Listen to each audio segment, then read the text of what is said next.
news day continues here on One News Now. I'm Riza Diaz. Police personnel who are still unvaccinated will soon be prohibited from reporting to work. The PNP will release a memorandum prohibiting unvaccinated personnel from reporting for duty in accordance with an IATF resolution. PNP Chief Leonardo Carlos said they have exerted all efforts to convince their personnel who are hesitant to get the jabs.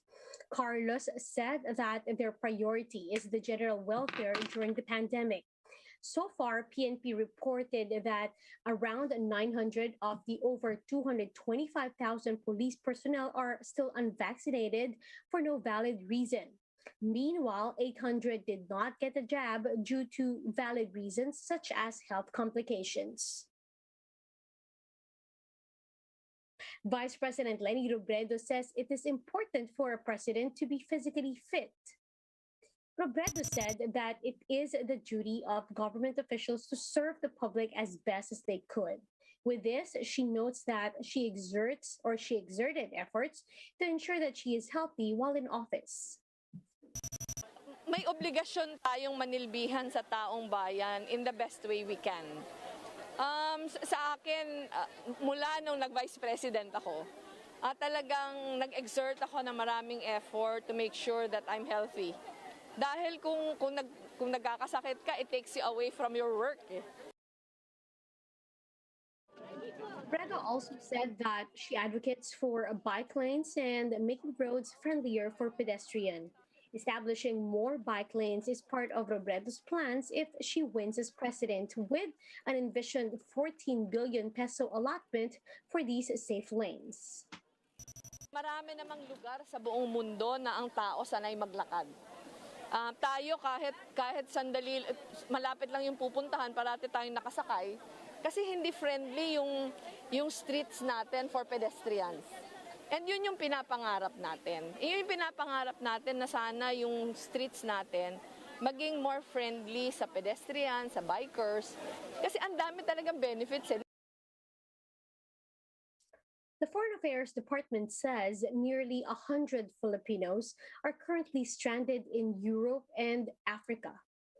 After the Laging Handa briefing, Foreign Affairs Undersecretary Sara Lu Ariola said that they will mount repatriation flights from the Netherlands and South Africa. She also urges Filipinos abroad to contact embassies if they want to be repatriated. Please contact our embassies and consulates kung kayo po ay stranded para matulungan po namin kayo. We stand ready, yung DFA po, handa po lahat ng post natin kahit saan. The DENR reorders the shutdown of a Pangasinan sanitary landfill months after the department ordered its closure. Recall that the department has ordered the closure of the sanitary landfill for violating the Philippine Clean Water and Ecological Solid Waste Management Act earlier this year. However, during a follow-up inspection conducted last August, the DENR discovered that their padlocks and barricades have been tampered with and fresh tire tracks were left at the landfill. The department has now cemented the pipe connecting the storm drainage pond and canal leading to the Sinulocan River located at the back of the facility.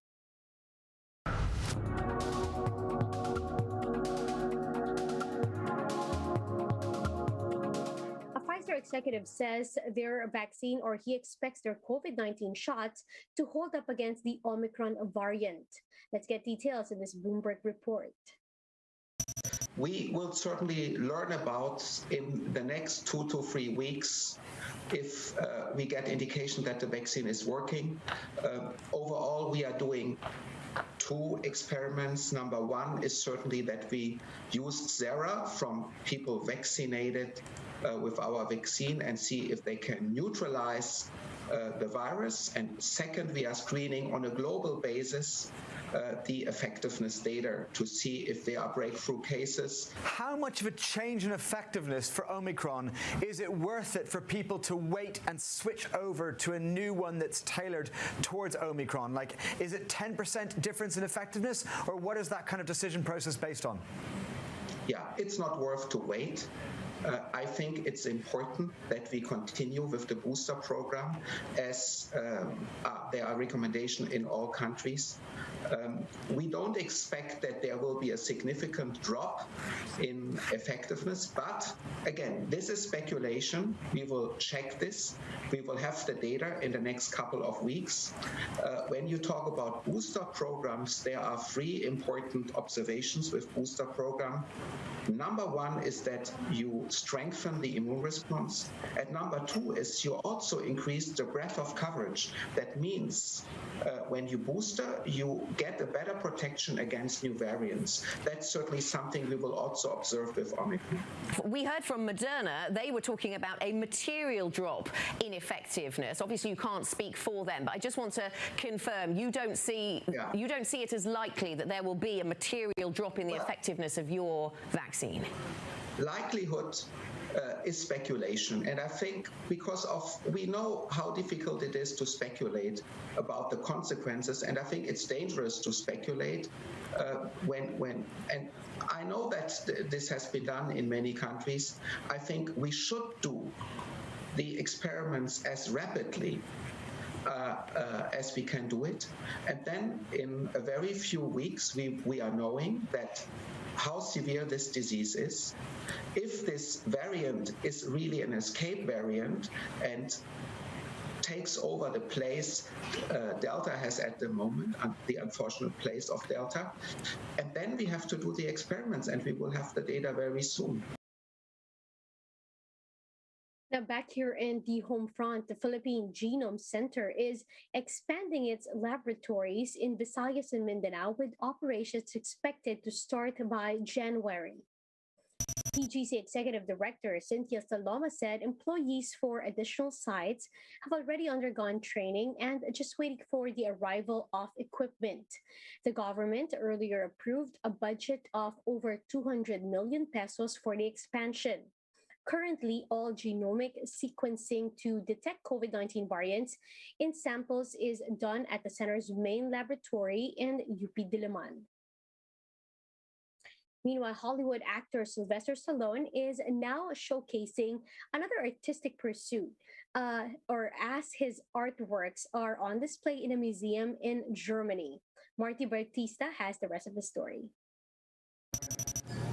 Hollywood actor Sylvester Stallone is most known for his action-packed movies, but he has also been painting since 1966. He has now put up some of his artworks on display at Osthaus Museum in Hagen, Germany.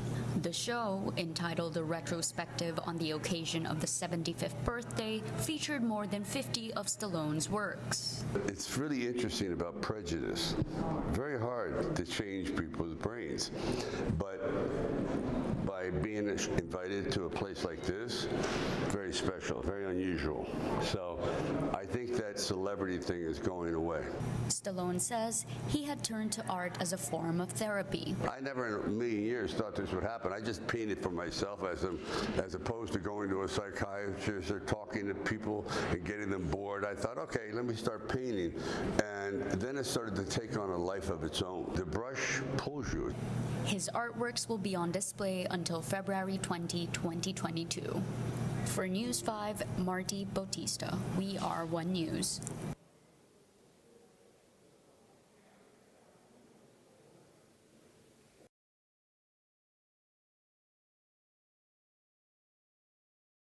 And those are the top stories of the hour. Join us again later at 12 noon as we continue to monitor the day's biggest stories.